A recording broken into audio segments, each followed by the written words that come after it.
ನಮಸ್ತೆ ನನ್ನೆಲ್ಲ ಪ್ರೀತಿಯ ವೀಕ್ಷಕರಿಗೆ. ಇವಾಗ ಸ್ಟೂಡೆಂಟ್ಸ್ ಇರ್ತೀರಾ, ನೀವು ಯಾವ ರೀತಿಯಾಗಿ ದಿನ ಯೋಚನೆ ಮಾಡ್ತೀರಾ ಅಂತ ಹೇಳಿದ್ರೆ, ಇದು ನನ್ನ ಕೈಲಿ ಸಾಧ್ಯನಾ, ಇದು ನಾನು ಮಾಡ್ತೀನಾ, ನನ್ನಿಂದ ಇದು ಆಗತ್ತಾ, ಈ ರೀತಿಯಾಗಿ ನೀವೆಲ್ಲ ನೆಗೆಟಿವೇ ಯೋಚನೆ ಮಾಡ್ತಿರ್ತೀರಾ.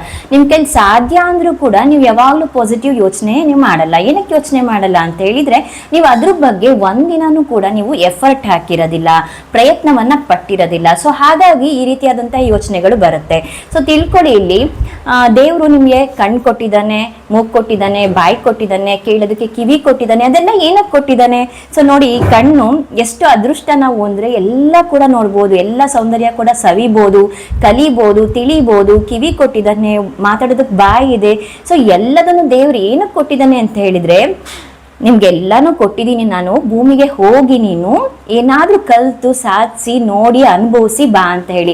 ನೀವೇನ್ ಮಾಡ್ತೀರಾ? ಅದನ್ನ ಸುಮ್ಮನೆ ಟೈಮ್ ಪಾಸಿಗೆ ಯೂಸ್ ಮಾಡ್ತಿದ್ದೀರಾ, ಹೌದಾ? ನಾವು ಪ್ರತಿದಿನ ನೋಡೋ ನೋಟ ಆಗಿರ್ಬೋದು, ಅಥವಾ ಕೇಳೋಂತಹ ಶಬ್ದ ಆಗಿರ್ಬೋದು, ಅಥವಾ ಮಾತಾಡುವಂತಹ ಭಾಷೆ ಆಗಿರ್ಬೋದು, ಎಲ್ಲದನ್ನು ನಾವು ಒಳ್ಳೇದಕ್ಕೆ ಬಳಸ್ಬೇಕಾಗತ್ತೆ. ಸೊ ಒಳ್ಳೇದಕ್ಕೆ ಅಂತ ಹೇಳಿದ್ರೆ ಕಲಿಯೋದಕ್ಕೆ ಬಳಸಿದ್ರೆ ಇಲ್ಲಿ ತುಂಬಾ ಒಳ್ಳೇದು. ಸೊ ದೇವ್ರು ಕೊಟ್ಟಿರೋಂತಹ ಶಕ್ತಿನ ನಾವ್ ಯಾಕೆ ಹಾಗೆ ಹಾಳು ಮಾಡ್ಕೋಬೇಕಲ್ವಾ ವಿದ್ಯಾರ್ಥಿಗಳೇ? ನನ್ನ ಹೆಚ್ಚಿನದಾಗಿ ನಾನು ಈ ವಿದ್ಯಾರ್ಥಿಗಳಿಗೆ ಈ ವಿಡಿಯೋ ಮಾಡಬೇಕು ಅಂತ ಹೇಳಿ ಡಿಸೈಡ್ ಆಗಿದ್ದೀನಿ. ಸೊ ಯಾಕಂದ್ರೆ ಅವರೇ ಇಂದಿನ ಮಕ್ಕಳೇ ಮುಂದಿನ ಪ್ರಜೆಗಳು ಅಂತ ಹೇಳಿ ಇದೆ, ಹೌದಾ?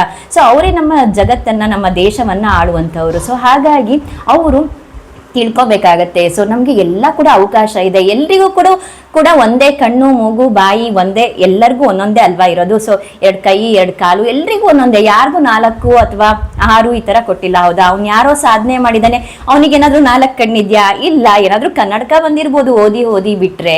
ಸೊ ಇರೋದು 2 ಕಣ್ಣು, ಕೇಳಿಸ್ಕೊಳಕ್ಕಿರೋದು ಒಂದೇ ಕಿವಿ, ಒಂದೇ ಬಾಯಿ. ಸೊ ಹಾಗಾಗಿ ಎಲ್ರಿಗೂ ಕೂಡ ಒಂದೇ ತರ ಶಕ್ತಿನ ಕೊಟ್ಟಿದ್ದಾನೆ. ಬಟ್ ನೀವು ಬೆಳೆಯುವಂತಹ ವಾತಾವರಣ ಏನ್ ಮಾಡುತ್ತೆ, ಅದನ್ನ ಪ್ರತಿದಿನ ಚೇಂಜ್ ಮಾಡ್ತಾ ಹೋಗುತ್ತೆ. ಸೊ ನೀವು ಒಳ್ಳೆ ರೀತಿ ಬೆಳೆದ್ರೆ ಅದು ಒಳ್ಳೆ ತರ ಕನ್ವರ್ಟ್ ಆಗ್ತಾ ಹೋಗುತ್ತೆ. ಇಲ್ಲ ನಾನು ಬೇರೆ ತರ ಬೆಳಿತೀನಿ, ಸ್ವಲ್ಪ ರ್ಯಾಶ್ ಆಗಿ ಬೆಳಿತೀನಿ ಅಂದ್ರೆ ರ್ಯಾಶ್ ಆಗುತ್ತೆ. ಸ್ಮೂತ್ ಆಗಿ ನಾನು ಡಿಸೈಡ್ ಮಾಡ್ತೀನಿ ಅಂತ ಹೇಳಿದ್ರೆ ಸ್ಮೂತ್ ಆಗಿ ಆಗ್ತಾ ಇರುತ್ತೆ. ಸೊ ಹಾಗಾಗಿ ನಾವಿಲ್ಲಿ ಏನ್ ಮಾಡ್ಬೇಕಾಗುತ್ತೆ, ದೇವ್ರು ಕೊಟ್ಟಿರುವಂತಹ ಅವಕಾಶವನ್ನ ಸಾಧ್ಯವಾದಷ್ಟು ಒಳ್ಳೆದಕ್ಕೆ ಉಪಯೋಗಿಸಿ ಸಾಧ್ಯವಾದಷ್ಟು ಸಾಧನೆಯ ದಾರಿಯಲ್ಲಿ ನಾವು ಸಾಗ್ಬೇಕಾಗತ್ತೆ. ಎಷ್ಟು ಸಾಧನೆಯನ್ನ ಮಾಡ್ತೀವೋ ಅಷ್ಟು ನಮ್ಗೆ ಖುಷಿಯನ್ನ ಕೊಡುತ್ತೆ, ಹೌದಾ?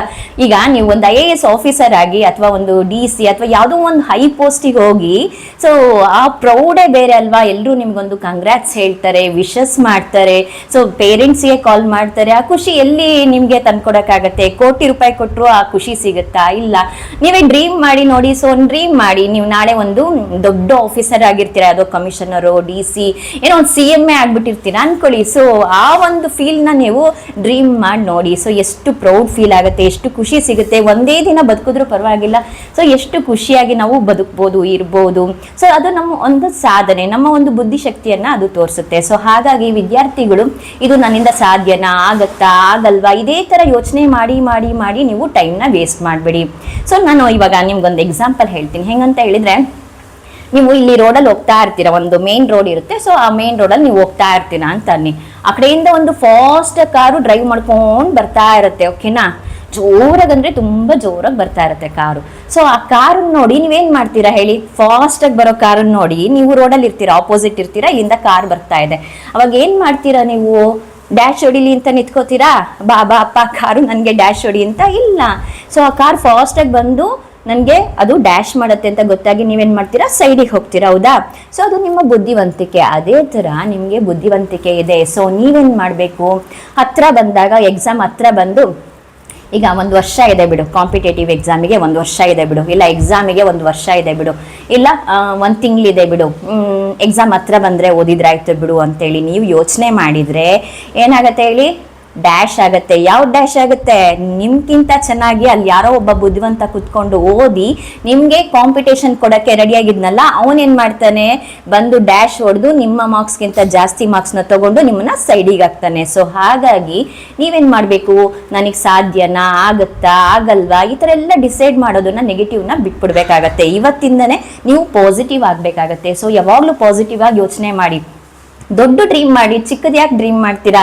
ಸೊ ಒಂದು ದೊಡ್ಡ ಡಾಕ್ಟರ್ ಆಗಿ, ದೊಡ್ಡ ಇಂಜಿನಿಯರ್ ಆಗಿ, ಆಫೀಸರ್ ಆಗಿ, ಹೌದಾ? ಚಿಕ್ಕದಂದ್ರೆ ಸೊ ಅವ್ರವ್ರ ಸಂತೋಷ, ಚಿಕ್ಕದಾರ ಆಗಿ ದೊಡ್ಡದಾರ ಆಗಿ, ಇದ್ರಲ್ಲೇ ಸ್ವಲ್ಪ ದೊಡ್ಡ ಡ್ರೀಮ್ ಮಾಡಿ, ಆವಾಗ ನೀವು ತುಂಬಾ ಮುಂದೆ ಬರ್ಬೋದು. ಸೊ ಹಾಗಾಗಿ ನೀವೇನ್ ಮಾಡ್ಬೇಕಾಗತ್ತೆ, ಪ್ರತಿದಿನ ಕೂಡ ನೀವು ಪಾಸಿಟಿವ್ ಆಗಿರ್ಬೇಕಾಗತ್ತೆ, ಪಾಸಿಟಿವ್ ಯೋಚನೆ ಮಾಡ್ಬೇಕಾಗತ್ತೆ. ಸೊ ಹಾಗೆ ಮಾಡಿದಾಗ ನೀವೇನ್ ಮಾಡ್ಬೇಕಾಗತ್ತೆ, ಎಲ್ಲ ಕನಸುಗಳನ್ನು, ನಿಮ್ಮ ಆಸೆಗಳನ್ನ ಪೂರೈಸ್ಕೋಬೋದಾಗತ್ತೆ, ಮತ್ತೆ ಪೇರೆಂಟ್ಸ್ಗಳ ಕನಸುಗಳನ್ನ ಪೂರೈಸ್ಬೋದಾಗತ್ತೆ. ಸೊ ಹಾಗಾಗಿ ನೀವು ಯಾವತ್ತೂ ಕೂಡ ನೆಗೆಟಿವ್ನ ಯೋಚನೆ ಮಾಡಬೇಡಿ, ಆಯ್ತಾ. B positive. ಏನು ಮಾಡಿ, ಪ್ರತಿದಿನ ನಿಮಗೆ ಒಂದು ಟೈಮ್ ಟೇಬಲ್ ಹಾಕ್ಕೊಳ್ಳಿ, ಆಯ್ತಾ. ನಿಮ್ಮದೇ ಆದಂತಹ ಒಂದು ಟೈಮ್ ಟೇಬಲ್ನ ರೆಡಿ ಮಾಡ್ಕೊಳ್ಳಿ, ನಿಮ್ಮದೇ ಆದಂತಹ ಒಂದು ಕೊಠಡಿಯನ್ನು ರೆಡಿ ಮಾಡ್ಕೊಳ್ಳಿ, ಓದುವುದಕ್ಕೆ ಕುತ್ಕೊಳ್ಳುವಂತಹ ವಾತಾವರಣ ಕ್ರಿಯೇಟ್ ಮಾಡ್ಕೊಳ್ಳಿ. ಆದಷ್ಟು ಸಾಧ್ಯವಾದಷ್ಟು ನೀವು ಲೈಬ್ರರಿ ಹೋಗುವಂತಹ ಅಭ್ಯಾಸವನ್ನ ಮಾಡ್ಕೊಳ್ಳಿ.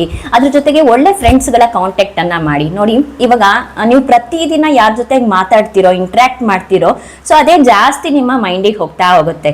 ಸೊ ನೀವು ನೆಗೆಟಿವ್ ಪೀಪಲ್ಸ್ ಜೊತೆ ಜಾಸ್ತಿ ಇದ್ರೆ ನೆಗೆಟಿವೇ ತಲೆಗೆ ಹೋಗ್ತಾ ಇರುತ್ತೆ, ಪಾಸಿಟಿವ್ ಪೀಪಲ್ಸ್ ಜೊತೆ ಇದ್ರೆ ಜಾಸ್ತಿ ಪಾಸಿಟಿವೇ ಹೋಗುತ್ತೆ. ಓದೋ ಅಂತ ಮಕ್ಳ ಜೊತೆಗಿದ್ರೆ ಜಾಸ್ತಿ ಓದೋ ಅಂಥದ್ದೇ ಹೋಗುತ್ತೆ, ಮಜಾ ಮಾಡೋ ಅಂತ ಮಕ್ಳ ಜೊತೆ ಇದ್ರೆ ಜಾಸ್ತಿ ಮಜಾ ಮಾಡೋ ಅಂಥದ್ದೇ ಇರುತ್ತೆ. ಇಲ್ಲಿ ಮಕ್ಕಳಂದ್ಮೇಲೆ ಸಹಜ. ಸೊ ಅವ್ರಿಗೊಂದು ಎಂಟರ್ಟೈನ್ಮೆಂಟ್ ಬೇಕು, ಹೊರಗಡೆ ಹೋಗಬೇಕು, ಒಂದು ಏನೋ ತಿನ್ನಬೇಕು, ಮಾಡಬೇಕು, ಇದೆಲ್ಲ ಇರುತ್ತೆ. ಸೊ ಇದೆಲ್ಲದ್ರ ಜೊತೆಗೆ ನೀವು ಓದಬೇಕಾಗತ್ತೆ. ಸೊ ಆದಷ್ಟು ಒಳ್ಳೆ ಫ್ರೆಂಡ್ ಸರ್ಕಲ್ ಅನ್ನ ಮಾಡಿ. ಸೊ ಯಾರಾದರೂ ನಿಮ್ಮ ಫ್ರೆಂಡ್ ಗ್ರೂಪಲ್ಲಿ ಓದ್ತಾ ಇಲ್ವಾ, ಫೇಲ್ ಆಗ್ತಿದಾರಾ, ಸೊ ನೀವೇನ್ ಮಾಡಬೇಕು, ಅವ್ರನ್ನ ಕೂಡ ಒಳ್ಳೆ ದಾರಿಗೆ ತಗೋಬೇಕು. ಏ ಬಾಪ ಓದ್ಕೋ, ನೀನ್ ಯಾಕೆ ಫೇಲ್ ಆಗ್ತಿದ್ಯಾ, ನಿನ್ ಪೇರೆಂಟ್ಸ್ ಎಷ್ಟು ಕಷ್ಟಪಡ್ತಿದ್ದಾರೆ, ನಿನ್ ಲೈಫ್ ಏನು. ಸೊ ಅವ್ರಿಗೆ ಕೂಡ ನೀವು ಬುದ್ಧಿ ಹೇಳಬೇಕು. ಬುದ್ಧಿ ಹೇಳಿದ ತಕ್ಷಣ ಏನೋ ನಾವು ಕಳ್ಕೊಂಡ್ಬಿಡಲ್ಲ ಅಲ್ವಾ, ಅವ್ರನ್ನು ಕೂಡ ನಾವು ಎಡಿಬೇಕಾಗತ್ತೆ. ಸೊ ನೀನ್ ಬಾ, ಚೆನ್ನಾಗಿ ಓದ್ಕೋ, ಮುಂದೆ ಒಂದಿನ ನಿನ್ಗೆ ಒಳ್ಳೆ ಲೈಫ್ ಇದೆ ಅಂತ, ಈ ತರ ಎಲ್ಲ ನೀವು ಮಾಡ್ಬೇಕಾಗತ್ತೆ. ಪಾಸಿಟಿವ್ ಆಗಿರ್ಬೇಕಾಗತ್ತೆ. ನನ್ನ ಕೈಲಿ ಸಾಧ್ಯ ಇಲ್ಲ ಅನ್ನೋದು ಏನೂ ಇಲ್ಲ, ಆಯ್ತಾ. ಸೊ ನೀವೇನಾದ್ರೂ ಬಾವಿಲಿರೋಂಥ ಕಪ್ಪೆನ, ಬಾವಿ ಅಷ್ಟೇ ನನ್ನ ಪ್ರಪಂಚ ಅನ್ನೋಂಗಿದ್ಯಾ ಇವತ್ತಿನ ಇದ್ರಲ್ಲಿ. ಸೊ ನಿಮ್ಮ ಮನೇಲಿ ಏನು ಫೆಸಿಲಿಟಿ ನಿಮಗೆ ಕೊಟ್ಟಿಲ್ವಾ, ಇಲ್ಲ, ಚಾನ್ಸೇ ಇಲ್ಲ. ಪ್ರತಿಯೊಬ್ಬರು ಮನೇಲಿ ಇವತ್ತು ಫೆಸಿಲಿಟಿ ಕೊಟ್ಟಿದ್ದಾರೆ, ಎಲ್ಲ ತರ ಅನುಕೂಲ ಇದೆ, ಕೈಯಲ್ಲಿ ಮೊಬೈಲ್ ಇದೆ. ಸೊ ಎಲ್ಲಾನು ನೋಡಿದ್ರೆ ಅಲ್ಲೇ ಗೊತ್ತಾಗ್ಬಿಡುತ್ತೆ ನಿಮಗೆ. ಸೊ ಇದನ್ನ ನೀವು ಬರೀ ರೀಲ್ಸ್ ನೋಡ್ತೀರ, ಹೌದಾ. ರೀಲ್ಸ್ ನೋಡಿ ನೋಡಿ ಸ್ಕ್ರೋಲ್ ಮಾಡಿ ಮಾಡಿ ಮಾಡಿ ಮೈಂಡ್ ಫುಲ್ ಆಬ್ಸೆಂಟ್ ಆಗಿಬಿಡುತ್ತೆ. ಸೊ ನೀವು ಅದನ್ನ ಮಾಡಬೇಡಿ, ಡ್ರಾಪ್ ಮಾಡಿ. ಸ್ವಲ್ಪ ದಿನ ಸೋಷಿಯಲ್ ಮೀಡಿಯಾದಿಂದ ದೂರ ಇರಿ. ಸೊ ಅದನ್ನೆಲ್ಲ ನೀವು ತೆಗೆದು ಸೈಡಿಗೆ ಇಟ್ಬಿಡಿ. ಅದಾದ್ಮೇಲೆ ನಿಮ್ದು ಇದ್ದೇ ಇದೆ. ಸೊ ಎಷ್ಟು ವರ್ಷ ಇರ್ತೀವಿ, ಮನುಷ್ಯನ ಜನ್ಮ 100 years ತನಕ ಇದೆ, ಹೌದಾ. 110 ಕೂಡ ಇದೆ. ಸೊ ನೀವೇನ್ ಮಾಡ್ಬೋದು, ಇವತ್ತು ಚೆನ್ನಾಗಿ ಓದಿದ್ರೆ ಮುಂದೆ ಆ ಥರ ಮೊಬೈಲ್ನ ಎಷ್ಟು ಬೇಕಾದ್ರೆ ತೊಗೊಳ್ಬೋದು, ನೋಡ್ಬೋದು. ಅವಾಗ ನಿಮ್ಗೆ ಯಾರು ಕೇಳೋರೇ ಇಲ್ಲ. ಸೊ ಹಾಗಾಗಿ ನೀವು ನಿಮಗೆ ಒಂಚೂರು ಸ್ಯಾಕ್ರಿಫೈಸ್ ಮಾಡ್ಕೊಳ್ಳಿ, ಒಂದು ಟೈಮ್ ಮಾಡ್ಕೊಳ್ಳಿ, ಓದೋದಕ್ಕೊಂದು ಟೈಮ್ ಮಾಡ್ಕೊಳ್ಳಿ, ಒಳ್ಳೆ ಫ್ರೆಂಡ್ಗಳನ್ನು ಮಾಡ್ಕೊಳ್ಳಿ. ಅದಾದಮೇಲೆ ನಿಮಗೆ ಒಂದು ಎಂಟರ್ಟೈನ್ ಬೇಕಾ, ಅದಕ್ಕೊಂದು ಟೈಮ್ ಮಾಡ್ಕೊಳ್ಳಿ. ನೀವು ಪ್ರತಿದಿನ ಮೊಬೈಲ್ ನೋಡ್ತಾ ಇರೋದು, ಅಥವಾ ಮಾಡಿದ್ದೇ ಕೆಲಸ ಮಾಡ್ತಾ ಇರೋದು, ಅಥವಾ ಹೇಳಿದ್ದನ್ನೇ ಹೇಳ್ತಾ ಇರೋದು, ಸೊ ಏನೋ ನೀವು ಟ್ರೈ ಮಾಡ್ತಿಲ್ಲ, ಹೌದಾ. ನಿಮಗೆ ಡ್ರೀಮ್ ಅಂತೂ ದೊಡ್ಡದಿದೆ, ಡ್ರೀಮ್ ಇದೆ. ಕೆಲವರಿಗೆ ಡ್ರೀಮ್ ಇದ್ರೂ ಕೂಡ ಅದು ನನಗೆ ಆಗತ್ತಾ ಅಂತ ಯೋಚನೆ ಮಾಡ್ತಾ ಇರ್ತಾರೆ. ಈ ವಿಡಿಯೋ ಮಾಡ್ತಿರೋ ಉದ್ದೇಶ ಏನಂತಂದ್ರೆ, ತುಂಬಾ ಸ್ಟೂಡೆಂಟ್ಸಿಗೆ ಡ್ರೀಮ್ ಇದೆ, ಅವರಿಗೆ ಕೇಪಬಲ್ ಇದೆ, ಮಾಡೋಕ್ಕಾಗತ್ತೆ, ಆದ್ರೂ ಕೂಡ ಅವ್ರಿಗೆ ನೆಗೆಟಿವ್ ಯೋಚನೆ. ಅದು ನನ್ನ ಕೈಲಿ ಆಗತ್ತಾ, ನಾನು ಮಾಡ್ತೀನ, ಅದರಿಂದ ನಾನು ಸಾಧ್ಯತೆ ಇದೆಯಾ, ಮಾಡಿ ಮುಂದೆ ಹೋಗೋಕ್ಕಾಗತ್ತಾ, ನಾನು ಡಾಕ್ಟರ್ ಆಗೋಕ್ಕಾಗತ್ತಾ, ಆಫೀಸರ್ ಆಗೋಕ್ಕಾಗತ್ತಾ. ಸೊ ಇದೆಲ್ಲ ಇಲ್ಲ. ಸ್ಟೂಡೆಂಟ್ ಲೈಫಲ್ಲಿ ನೀವೆಷ್ಟು ಮಾರ್ಕ್ಸನ್ನು ತೆಗಿತೀರೋ, ಹೌದಾ, ನಿಮಗೆ ಸೀಟ್ ಸಿಗುತ್ತೆ.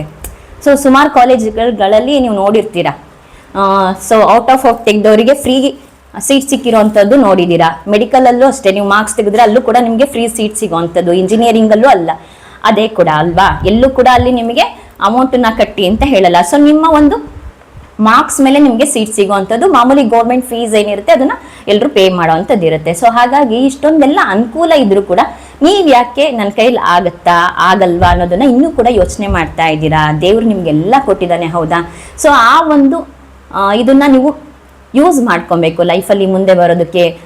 ವಿದ್ಯಾರ್ಥಿಗಳ ಜೀವನ ಮತ್ತೆ ಬರುತ್ತಾ, ಇಲ್ಲ. ಸೊ ಇವಾಗ ನೋಡಿ, ಇವಾಗಲೂ ಕೂಡ ಕೆಲವರು 40 ವರ್ಷ 45 ವರ್ಷ ಇವ್ರಿಗೆಲ್ಲ ಗೌರ್ಮೆಂಟ್ ಜಾಬಿಂದು ಟೈಮು ಬಾರ್ ಆಗ್ಬಿಟ್ಟಿರುತ್ತೆ. ಇಲ್ಲಾಂದ್ರೆ ಪ್ರೈವೇಟ್ ಜಾಬಲ್ಲೂ ಕೂಡ ಅವರು ಟೈಮ್ ಬಾರ್ ಆಗಿರುತ್ತೆ. ಆದ್ರೂ ಕೂಡ ಅವರಿಗೆ ಓದುವ ಅಂತ ಹಂಬಲ ಇರುತ್ತೆ, ಹೌದಾ, ಇದೆ. ಬಟ್ ಅವತ್ತಿನ ಕಾಲದಲ್ಲಿ ಅವರಿಗೆ ಓದೋ ಅವಕಾಶನೇ ಸಿಕ್ಕಿರಲ್ಲ, ಮನೇಲಿ ಕೊಟ್ಟಿರಲ್ಲ.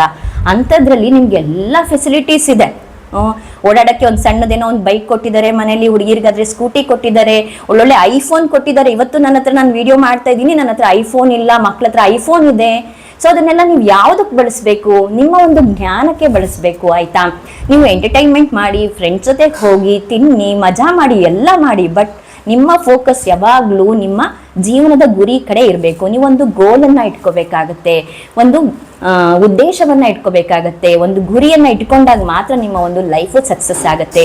ಫ್ರೆಂಡ್ಸ್, ಈ ಒಂದು ವಿಡಿಯೋ ಉದ್ದೇಶ ಏನಂದ್ರೆ, ನನ್ನ ಕೈಲಿ ಆಗತ್ತಾ, ಸಾಧ್ಯನಾ, ಹೋಗ್ತೀನಾ ಮುಂದೆ, ಇದೆಲ್ಲ ಯೋಚನೆಯನ್ನ ಮಾಡ್ತಿರ್ತಾರಲ್ಲ ಅಂತಹ ವಿದ್ಯಾರ್ಥಿಗಳಿಗೆ. ಸೊ ದೇವ್ರು ಕೊಟ್ಟಿರೋದು ಎಲ್ಲರಿಗೂ ಒಂದೇ ಕಣ್ಣು, ಮೂಗು, ಬಾಯಿ. ಹಾಗಾಗಿ ಸೊ ಎಲ್ರಿಗೂ ಒಂದೇ ತರ ಶಕ್ತಿ ಇದೆ. ನೀವು ಬೆಳೆಯುವಂತಹ ವಾತಾವರಣದಿಂದ, ನೀವು ಬೆಳೆಯುವಂತಹ ಯೋಚನೆಗಳಿಂದ ಅದು ಡಿವೈಡ್ ಆಗ್ತಾ ಹೋಗುತ್ತೆ ಅಥವಾ ಅದು ಬೇರೆ ಆಗ್ತಾ ಹೋಗುತ್ತೆ. ನೀವು ಹೇಗೆ ತಗೋತಿರೋ ಹಾಗೆ. ನೀವು ಪಾಸಿಟಿವ್ ಆಗಿ ತಗೊಂಡ್ರೆ ಅದು ಪಾಸಿಟಿವ್, ನೆಗೆಟಿವ್ ಆಗಿ ತಗೊಂಡ್ರೆ ಅದು ನೆಗೆಟಿವ್.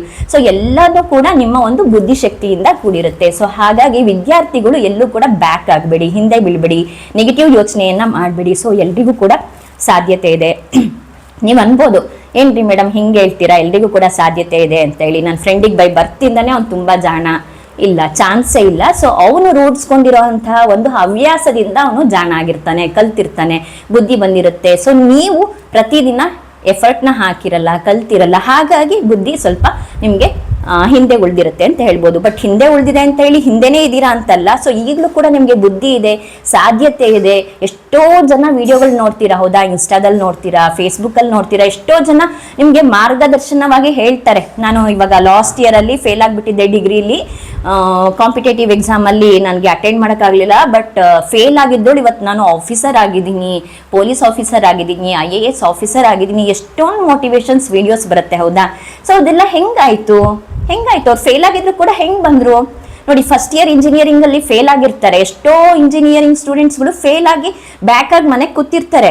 ಫೇಲ್ ಆದ್ರೆ ಅದೇನೋ ಒಂದು ದೊಡ್ಡ ಗುಡ್ಡ ಕಡ್ದು ಕೆಳಗೆ ಬಿದ್ದಂಗಲ್ಲ. ಅಥವಾ ಪೇರೆಂಟ್ಸಿಗೆ ಹೇಳೋದು ಅಷ್ಟೇ, ನಾನು ಒಂದ್ಸಲ ಎಲ್ಲೋ ಮಕ್ಕಳು ಫೇಲ್ ಆಗ್ಬಿಟ್ರು ಅಂತ ಹೇಳ್ಬಿಟ್ಟು ಅವ್ರನ್ನ ಕುಸಿಸ್ಬಾರ್ದು. ಆಗಿದೆ, ನೆಕ್ಸ್ಟ್ ಮುಂದೆ ಹೋಗ್ತಾರೆ ಮಕ್ಕಳು, ಅವಕಾಶ ಕೊಡಬೇಕು. ಸೊ ಈಗೇನೋ ಫೇಲ್ ಆಗಿದೆ ಅಂತ ಹೇಳ್ಬಿಟ್ಟು ಅಯ್ಯೋ ನನ್ನ ಲೈಫಲ್ಲಿ ಏನೋ ಆಗ್ಬಿಟ್ಟಿದೆ, ಬಿದ್ದೋಗ್ಬಿಡ್ತು, ಮುಗ್ದೋಗ್ಬಿಡ್ತು, ಈ ತರ ನೀವು ಯಾವತ್ತೂ ಯೋಚನೆ ಮಾಡಬೇಡಿ. ಸಾಧ್ಯತೆ ಖಂಡಿತವಾಗಿಯೂ ಇದೆ. ಸೊ ಅದನ್ನೇ ಚಾಲೆಂಜ್ ಆಗಿ ತಗೊಳ್ಳಿ. ನೆಕ್ಸ್ಟ್ ಇಯರ್ ನೀವು ಫಸ್ಟ್ ರ್ಯಾಂಕ್ ಬನ್ನಿ. ಅದೇ ಕಾಲೇಜಲ್ಲಿ ಫೇಲ್ ಆಗಿದ್ದೀರಲ್ಲ, ನಿಮ್ಮ ಹೆಸರನ್ನ, ನಿಮ್ಮ ಬಾವುಟವನ್ನ, ಕೀರ್ತಿ ಪತಾಕೆಯನ್ನ ಹಾರಿಸಿ ಅದೇ ಕಾಲೇಜಲ್ಲಿ. ಸೊ ಅದು ನಿಮ್ಮ ಒಂದು ಸಕ್ಸಸ್ ಅಂತ ಹೇಳ್ಬೋದು. ಸೊ ಹಾಗಾಗಿ ಯಾವುದೇ ಸ್ಟೂಡೆಂಟ್ಸ್ಗಳು ಕೂಡ ನನ್ನಿಂದ ಆಗತ್ತಾ, ಆಗಲ್ವಾ ಅಂತ ಹೇಳಿ ನೆಗೆಟಿವ್ನ ಯಾರೂ ಕೂಡ ಇವತ್ತಿಂದ ಯೋಚನೆ ಮಾಡಬೇಡಿ. ಪ್ರತಿಯೊಂದು ದಿನನೂ ನೀವು ಪಾಸಿಟಿವ್ ಆಗಿದ್ದಾಳಿ, ಪಾಸಿಟಿವ್ ಆಗಿ ಹೊಸದು ಕಲೀರಿ, ಓದಿ, ಸಕ್ಸಸ್ ಆಗಿ ನನಗೆ ಈ ವಿಡಿಯೋ ನೋಡಿರ್ತೀರಲ್ವಾ, ಅವಾಗ ನನಗೆ ಕಮೆಂಟ್ ಮಾಡಿ, ಮೇಡಮ್ ನಾನು ನಿಮ್ಮ ವಿಡಿಯೋ ನೋಡಿ ಇವತ್ತು ಈ ಥರ ಆದೆ. ಸೊ ನನ್ನ ವಿಡಿಯೋ ನೋಡಿ ಅಲ್ಲ, ನಿಮ್ಮ ಒಂದು ಕಷ್ಟದಿಂದ ಸೊ ಪಾಸಿಟಿವ್ ನಾನು ಆದೆ, ಈ ಥರ ಆಗಿದ್ದೀನಿ ಅಂತ ಹೇಳ್ಬಿಟ್ಟು ನನಗೆ ಒಂದು ಕಮೆಂಟ್ ಮಾಡಿ ಅವಾಗ ತಿಳಿಸಿ. ಇವಾಗಲೇ ಮಾಡಬೇಕು ಅಂತ ಏನಿಲ್ಲ. ಸೊ ನನಗೂ ಒಂದು ಖುಷಿ ಆಗುತ್ತೆ, ನಾನೊಂದು ಮಾಡಿರೋ ಒಂದು ಮೋಟಿವೇಶನ್ ವಿಡಿಯೋಯಿಂದ ಯಾವುದೋ ಒಂದು ಸ್ಟೂಡೆಂಟ್ ಕೂಡ ಆಗಿದಾರಲ್ವಾ, ಅವ್ರು ಮುಂದೆ ಬಂದಿದ್ದಾರಲ್ವಾ ಅಂತೇಳಿ ನನಗೆ ಖುಷಿ ಆಗುತ್ತೆ. ಸೊ ಈ ಒಂದು ವಿಡಿಯೋ ಮಾಡಿದ ಉದ್ದೇಶ ಇಷ್ಟೇ, ವಿದ್ಯಾರ್ಥಿಗಳಿಗೋಸ್ಕರ ನೀವು ಸಕ್ಸಸ್ ಆಗಬೇಕು, ಮುಂದೆ ಬರಬೇಕು. So thank you all. And ಈ ಒಂದು ವಿಡಿಯೋ ನಿಮ್ಗೆ ಇಷ್ಟ ಆಗಿದ್ರೆ ಲೈಕ್ ಮಾಡಿ, ಶೇರ್ ಮಾಡಿ, ಕಮೆಂಟ್ ಮಾಡಿ, ಹಾಗೆ ನನ್ನ ಪೇಜನ್ನು ಸಬ್ಸ್ಕ್ರೈಬ್ ಮಾಡಿ ಸಪೋರ್ಟ್ ಮಾಡಿ. Thank you all.